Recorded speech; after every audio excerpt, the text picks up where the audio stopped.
Good morning students, welcome back. We are going to start our next topic and the topic is concept of excess demand. देखिए previous class में आपने जो है concept of deficient demand पढ़ लिया था, causes पढ़ लिए, consequences पढ़ लिए. वहां तक अगर आपको कोई प्रॉब्लम आती है तो आप पूछ लीजिएगा. अब देखिए हम जो है excess of demand, जो हमारे चैप्टर का नाम है excess of demand and the deficit of demand, उसमें हम चल रहे हैं. डेफिशिएंट डिमांड आप पढ़ चुके हैं, excess of demand हम आज पढ़ने वाले हैं. ठीक है, तो कम होने के जो अगर आपको कारण पता चल जाते हैं तो जस्ट इन अपोजिट अगर हम कर देते हैं तो हमारे को एक्सेस ऑफ डिमांड के भी रीजंस पता चल जाएंगे. तो अब जब आपने पढ़ा था डेफिशिएंट डिमांड तो आपने देखा था कि aggregate demand less than aggregate supply. यहाँ अगर हम एक्सेस ऑफ डिमांड पढ़ रहे हैं तो aggregate demand is greater than aggregate supply. Basically concept of excess demand में एक्सेस डिमांड होता क्या है कि यहाँ जो है डिमांड इंक्रीज हो जाती है सप्लाई की कंपेयर में. ठीक है, तो जब भी आपकी सप्लाई की कंपेयर में डिमांड इंक्रीज हो जाती है तो वो एक्सेस ऑफ डिमांड की प्रॉब्लम आती है. ठीक है, हम यहाँ देख सकते हैं एडी ग्रेटर देन एएस. ठीक है, the next one is AD crosses its full employment level.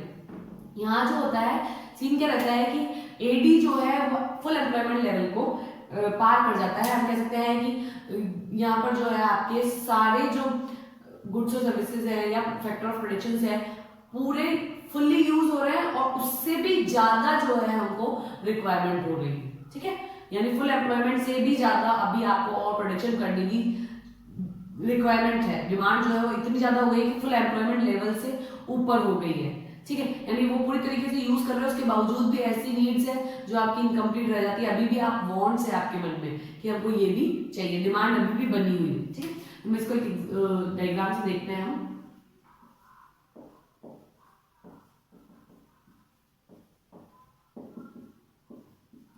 मैं आपको अभी भी कह देती हूँ कि एक्स और वाई पे क्या है ये लिखना कंपलसरी है.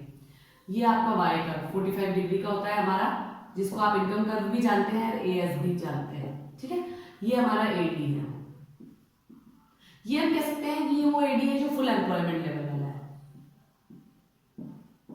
ठीक है, फुल एम्प्लॉयमेंट वाले से ऊपर यहाँ इक्विलिब्रियम सेट होना चाहिए. ठीक है, बट अगर आपका एडी जो है इससे भी ऊपर चला जाता है, यानी ये आपका इक्विलिब्रियम है जहां एडी और एएस ने कट किया है, बट इससे भी ज्यादा अगर हमारी रिक्वायरमेंट्स हो जाती है तो क्या होगा, एडी ऊपर की तरफ शिफ्ट हो जाएगा. यानी ये प्लांट है. प्लांट का मतलब हो गया कि इतना अभी भी हमको और चाहिए, इतनी हमारी डिमांड है, तो ये इक्विलिब्रियम यहां सेट होगा E1 पर. ये जो गैप है आपका ये है एक्सेस ऑफ डिमांड. कह सकते हैं कि E से यहां पे इक्विलिब्रियम होना चाहिए, यहां पे हो रहा है, तो ये जो है आपका इनका गैप जो है वो आपका एक्सेस ऑफ डिमांड को शो करता है.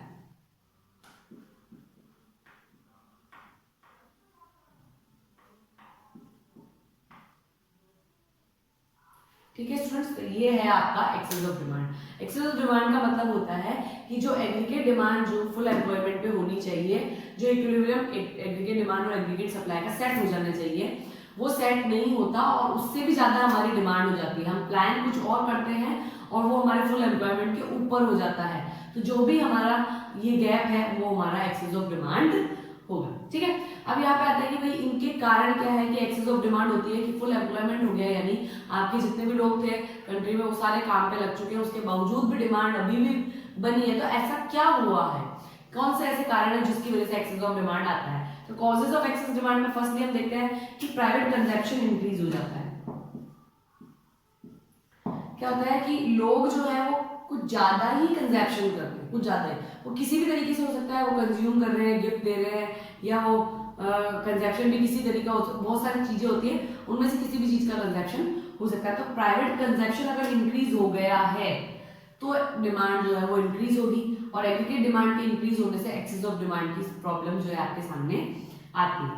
सेकेंड आता है प्राइवेट इन्वेस्टमेंट इंक्रीज हो गया है. हो सकता है कि उनको प्रॉफिट की लालसा ज्यादा हो गई है तो वो क्या करेंगे, इन्वेस्टमेंट इंक्रीज कर देते हैं. और प्राइवेट इन्वेस्टमेंट जो होता है कि हो सकता है कि प्रोड्यूसर्स कर रहे हो और हो सकता है कि हम हमारी लग्जरियस गुड्स के लिए कर रहे हो, जैसे डायमंड हुआ, सोना हुआ, एसी, फ्रिज और कार्स, इन पे भी हम जो खर्चा करते हैं वो इन्वेस्टमेंट होता है, प्राइवेट इन्वेस्टमेंट. ठीक है, तो ये जो है या तो हमने कंजप्शन इंक्रीज किया है या हमने प्राइवेट इन्वेस्टमेंट इंक्रीज कर दिया है। फिर हो सकता है कि गवर्नमेंट जो है वो नई नई पॉलिसीज ला रही है, गवर्नमेंट जो है वो खर्चा बढ़ा देती है। तो जब गवर्नमेंट नई नई पॉलिसीज ला रही है तो गुड्स और सर्विसेज की डिमांड बढ़ेगी और हम जो फुल एम्प्लॉयमेंट से ऊपर चला जाएंगे।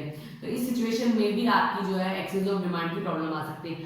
फर्स्ट हमने कॉज देखा है प्राइवेट कंजप्शन का इंक्रीज होना, सेकंड देखा है प्राइवेट इन्वेस्टमेंट का इंक्रीज होना, थर्ड इज गवर्नमेंट इन्वेस्टमेंट बढ़ जाते हैं, गवर्नमेंट पॉलिसीज ले आती है नई नई, या गवर्नमेंट के पास पैसा है खर्च करने के लिए तो वो बहुत पैसा खर्च कर रही है। जब वो पैसा खर्च कर रही है तो हर एक चीज की डिमांड बढ़ती है, गवर्नमेंट को भी तो पैसा कहीं ना कहीं तो खर्च करना है, तो जिन चीजों पे खर्च करना है उसकी डिमांड बढ़ जाएगी।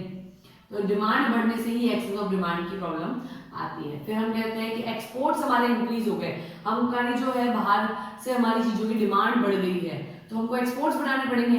एक्सपोर्ट्स बनाने हैं इसका मतलब क्या हो गया कि आपको अपनी कंट्री में गुड्स और सर्विसेज को प्रोड्यूस करना है, प्रोड्यूस करोगे तो डिमांड इंक्रीज होगी, इससे जो है हम जो फुल एम्प्लॉयमेंट की डिमांड है उससे ऊपर चले जाएंगे।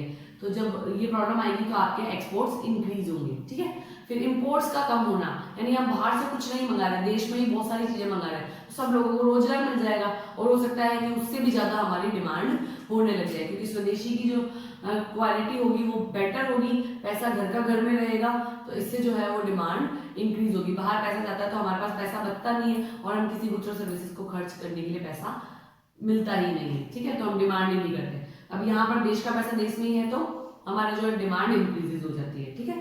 टैक्स जो है उसमें अगर कमी हो जाए, उसमें डिक्रीजमेंट हो जाए तो जो प्रोड्यूसर्स है उनका प्रॉफिट इंक्रीज होगा, इस सिचुएशन में वो अपनी इन्वेस्टमेंट इंक्रीज कर देंगे और जब वो इन्वेस्टमेंट इंक्रीज करेंगे तो जो है एग्रीगेट डिमांड भी इंक्रीज होगी। ये सारी चीजें जो है एक्सेस ऑफ डिमांड है।